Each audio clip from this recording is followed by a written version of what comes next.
10वां प्रश्न है, एक डिजाइन में बनाए गए वृत्तों के व्यास मिलीमीटर में हैं, नीचे दिए गए हैं। व्यास ये है, वृत्तों की संख्या ये है। साथ में कह रहे हैं कि वृत्तों के व्यासों का मानक विचलन व माध्य व्यास ज्ञात कीजिए। यानी हमें माध्य निकालना, फिर माध्य मानक विचलन भी निकालना है। यहाँ पर आपको एक चीज़ ध्यान देने लायक है कि वर्ग अंतराल में यहाँ पे थोड़ा सा हाई स्कूल वाली छेड़छाड़ की है इन्होंने। देखिए 36 से खत्म हो तो किस पे शुरू होना चाहिए, 36 पे, परंतु इन्होंने शुरू किस पे किया, 37 पे। तो इसलिए संकेत में यहाँ पे दे रखा है कि हम लोग क्या करेंगे, 33 को मानेंगे 32.5 और 36 को लेंगे 36.5, यानी निम्न सीमा में कम करेंगे, उच्च सीमा में 0.5 बढ़ाएंगे। तो कैसे बनेगा आइए आपको बताते हैं। वर्ग जो अब बनेगा वो बनेगा आपका, वर्ग आपका बनेगा 33 था तो इसलिए हो जाएगा 32.5 से लेकर 36.5, जो 36.5 से शुरू होगा अगला 40.5 पर, फिर 40.5 से शुरू होगा, ऐसे ही आपका 44.5 पे, ठीक है। फिर 44.5 से शुरू होगा 48.5, ठीक है। ऐसे ही 48.5 से शुरू होगा 52.5, ठीक है। और ये आपका हो जाएगा यहाँ पर, ये वृत्तों की संख्या जो है इसको हम लोग बारंबारता यानी कि f मानते हैं। ये आपको दे रखा है 15, 17, 21, 22, 25, ठीक है। और यहाँ पर हम देखेंगे कि अब हमें क्या निकालना है, मध्य बिंदु, यानी कि इन दोनों का योग करके आधा।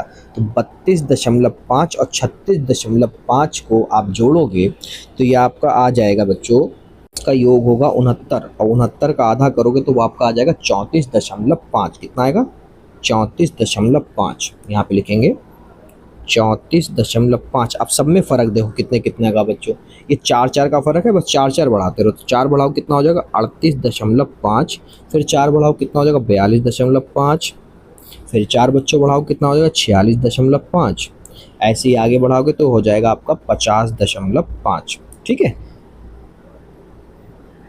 अगला हम देखेंगे तो डी के मतलब कि माध्य से विचलन जो निकलेगा वो निकलेगा, मध्य बिंदु में से हमें ए को घटाना होगा और एच से भाग करना होगा। ए हम लोग ढूंढ लेते हैं, तो गिनो 1 2 3 4 5, 5 का अगर आधा हो जाएगा 2.5, यानी कि तीसरा, नीचे से तीसरा टर्म 1 2 3, ये हो गया हमारा ए, ठीक है। तो यहाँ पे लिखते हैं कि भैया ए बराबर जो है हमारा हो गया 42.5, एच हमारा है 4, ठीक है। तो यहाँ पर हम लोग करोगे तो 34.5 में से 42.5 को आप घटाओगे और फिर भाग करोगे 4 से, तो आपको मिलेगा -2, फिर -1, फिर 0, फिर 1 और 2, ठीक है। ये हमने सारे सेट कर दिए। फिर ऐसे ही आपका डी स्क्वायर का मतलब माध्य के विचलन का जो है वो वर्ग, तो ये 2 दूनी 4, 1 का 1, 0 का 0, 1 का 1, 2 दूनी 4, ठीक है। ऐसे ही हम लोग आगे देखेंगे कि एफ डी जो बारंबारता है और माध्य से जो विचलन है उसका गुणनफल, इसका 15 की 2 से, तो 15 दूनी 30, -30, फिर -17, फिर 0, फिर 22 और फिर 50, ठीक है। ऐसे आगे करेंगे तो यहाँ पर हो जाएगा एफ डी का स्क्वायर, तो यहाँ पर हो जाएगा 15 का हम लोग गुणा कराएंगे 4 से, तो 15 चक्कू 60, फिर आगे होगा हमारा 17, फिर 0, फिर 22 और फिर ये 100, ठीक है।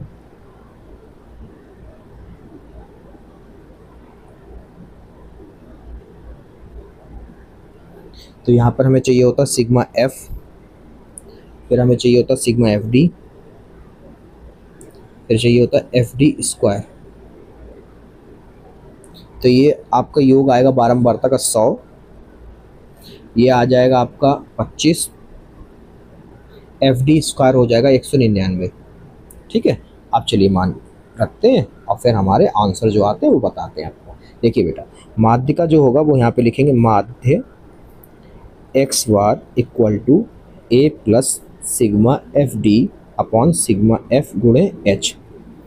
तो यहाँ पर ए का मतलब हमारा 42.5 से है, एफ डी हमने निकाला है टोटल 25 और सिग्मा एफ है हमारा 100 गुणे में है 4। चलिए कट करिए, तो ये हो जाएगा आपका 25 कम 25 25 चक्कू 100, तो 4 से 4 कटे कितना आया, माध्य हमारा निकला है 42.5। ठीक है, अब हमें निकालना है मानक विचलन। कितना निकालना है, ओ सॉरी एक भूल कर देखो, एक है ना, एक आया ना, तो ये आपको हो जाएगा 43.5। ठीक है, ये है आपका। हाँ, तो अब निकालना है मानक विचलन, तो यहाँ पे लिखेंगे मानक विचलन, जब प्रश्न ना दे रखा हो तब के लिए। मानक विचलन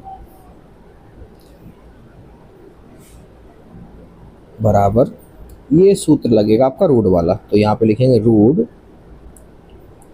सिग्मा एफ डी का square sigma F minus sigma F D upon sigma F का वर्ग, और इस रूट से बाहर होगा एच। ठीक है, रूट से बाहर, क्योंकि स्क्वायर होता है तो स्क्वायर उसके ऊपर से हट जाता है, तो वो रूट से बाहर चला जाता है। ठीक है, तो यहाँ पर हम लोग लिखेंगे 199.100, ये हमारा आया था। फिर यहाँ पे लिखेंगे 25.100 का वर्ग गुणे में 4, ये हो जाएगा आपका एक। तो एलसीएम लोगे तो कितना हो जाएगा, पहले तो इसको ओपन कर लेते सही से, कंफ्यूजन ना हो बिल्कुल। तो ये हो जाएगा आपका 199/100, 25 का हो जाएगा 625/100 गुणे 100 गुणे में 4।